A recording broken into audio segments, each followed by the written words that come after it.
प्रणाम साथियों, स्वागत है आपका मेरे इस चैनल ज्ञान की ओर में। इस चैनल में हम आज श्रीमद् भागवत के महात्म की बात करेंगे। उससे पहले हम श्रीमद् भागवत के बारे में कुछ चर्चा कर लेते हैं दोस्तों। बंधुओं, श्रीमद् भागवत में 18,000 श्लोक हैं और इसमें 12 स्कंद हैं। प्रत्येक स्कंद में अलग अलग अध्याय हैं जिनके बारे में हम विस्तार से भी बात करेंगे। श्रीमद् भागवत लिखने वाले वेद व्यास जी, उनके पिताजी श्री पराशर मुनि थे, उनकी माताजी श्री सत्यवती थी। दोस्तों, सत्यवती के बारे में आपने महाभारत में ज़रूर सुना होगा। सत्यवती राजा शांतनु जी की पत्नी थी और राजा शांतनु हस्तिनापुर के राजा थे। यह कथा आपने ज़रूर महाभारत में सुनी होगी बंधुओं। बात करते हैं शुकदेव जी की। शुकदेव जी श्री वेद व्यास जी के पुत्र थे और उन्होंने ही राजा परीक्षित को श्रीमद् भागवत की कथा सुनाई थी। दोस्तों, शुकदेव जी केवल वेद व्यास जी के अकेले पुत्र नहीं थे, उनके 3 पुत्र और थे।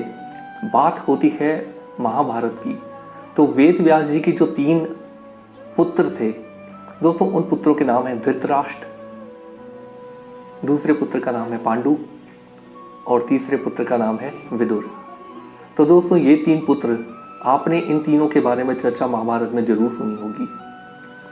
किंतु शुकदेव जी बहुत ही अल्प आयु में शरीर को छोड़कर त्याग कर चले गए थे ब्रह्मलोक की तरफ। किंतु जाने से पहले उन्होंने राजा परीक्षित को यह कथा जरूर सुनाई थी, जिसके बारे में आज हम बात करने वाले हैं दोस्तों। कथा में आप कई नाम सुनेंगे, जैसे शौनक जी।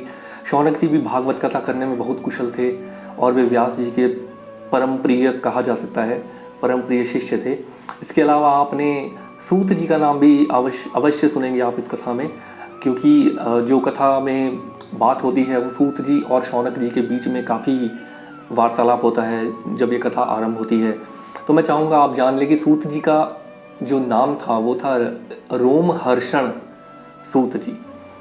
रोमहर्षण का मतलब ये है कि जो आपके रोम रोम में हर्ष प्रदान करे, क्योंकि वे अपनी कथाओं के जरिए अपने जो भी ऋषियों को नैमिषारण्य में, आपने सुना होगा नैमिषारण्य में 88,000 ऋषि, आपने ज़रूर सुना होगा। ये हर कथा में, हर किसी भी व्रत के त्यौहार में ये कथा में ज़रूर लिखा हुआ आता है कि सूत जी ने कहा, इस प्रकार से कथा प्रारंभ होती है। तो ये सूत जी ने 88,000 ऋषियों के साथ नैमिषारण्य में कई कथाएं की थी, जिसमें से बहुत ज्ञान की कथा जो थी वो थी हमारी श्रीमद् भागवत कथा।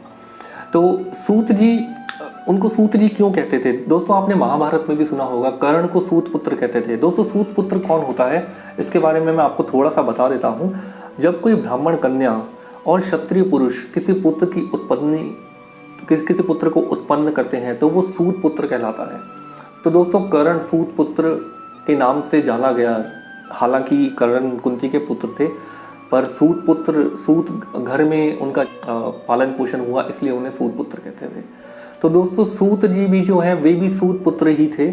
उनका असली नाम, जैसे मैंने आपको बताया, रोमहर्षण था और उन्होंने ही उनके ही और श्री शौनक जी के बीच में काफ़ी वार्तालाप होती है श्रीमद् भागवत को लेकर के। दोस्तों, इसके अलावा शुकदेव जी, जो कि व्यास जी के पुत्र हैं, उन्होंने राजा परीक्षित को सर्वप्रथम यह कथा सुनाई थी। और कथा प्रारंभ से पहले दोस्तों, इंद्रदेव कई देवताओं के साथ अमृत का कलश लेकर श्री शुकदेव जी के पास आए और उन्हें बोला कि आप ये अमृत कलश हमसे ले लीजिए और इसके बदले में आप हमें श्रीमद् भागवत की कथा सुना दीजिए, उसका अमृत अर्थात आप हमें दे दीजिए। किंतु शुकदेव जी ने यह प्रस्ताव स्वीकार नहीं किया और इंद्रदेव जी को वहाँ से कलश के समेत ही वापस भेज दिया। वो कथा केवल उन्होंने परीक्षित जी को सुनाई थी। देखिए दोस्तों, इंद्र ने ये भी कहा कि जब भी आपके पास में या आप किसी कथा में जाते हैं तो आपको ज़रूर कुछ ना कुछ तोहफा लेकर जाना पड़ता है, कोई उपहार लेकर जाना होता है। तो मैं आपके लिए उपहार में अमृत कलश लाया हूँ। ये अमृत कलश अगर आप परीक्षित जी को दे देंगे तो परीक्षित जी इसमें से, अमृत कलश में से थोड़ा सा भी अमृत पी करके अमर हो जाएंगे, जिनकी मृत्यु 7 दिन के बाद तक्षक नाग के काटने के द्वारा होने वाली है, वे अमर हो जाएंगे। किंतु शुक्रदेव जी ने इस चीज़ के लिए मना कर दिया और कथा केवल परीक्षित जी को सुनाई। दोस्तों, जब ब्रह्मा जी को पता लगा कि केवल श्रीमद् भागवत सुनने से राजा परीक्षित को मोक्ष की प्राप्ति हुई है, तो उन्हें इस बात का यकीन नहीं हुआ। दोस्तों, उन्होंने एक तराजू लगाया, जिसके एक तरफ उन्होंने श्रीमद् भागवत को रखा और दूसरी तरफ बाकी जितने भी अन्य साधन हैं मोक्ष प्राप्ति के, जैसे वेद, उपनिषद, पुराण, उन सबको दूसरे पल्लड़े में रखा। तब भी उन्होंने यही पाया कि श्रीमद् भागवत का भार इन सभी से अधिक है। तो दोस्तों, आइए श्रवण करते हैं श्रीमद् भागवत का, बात करते हैं पहले अध्याय की। जय श्री राधे।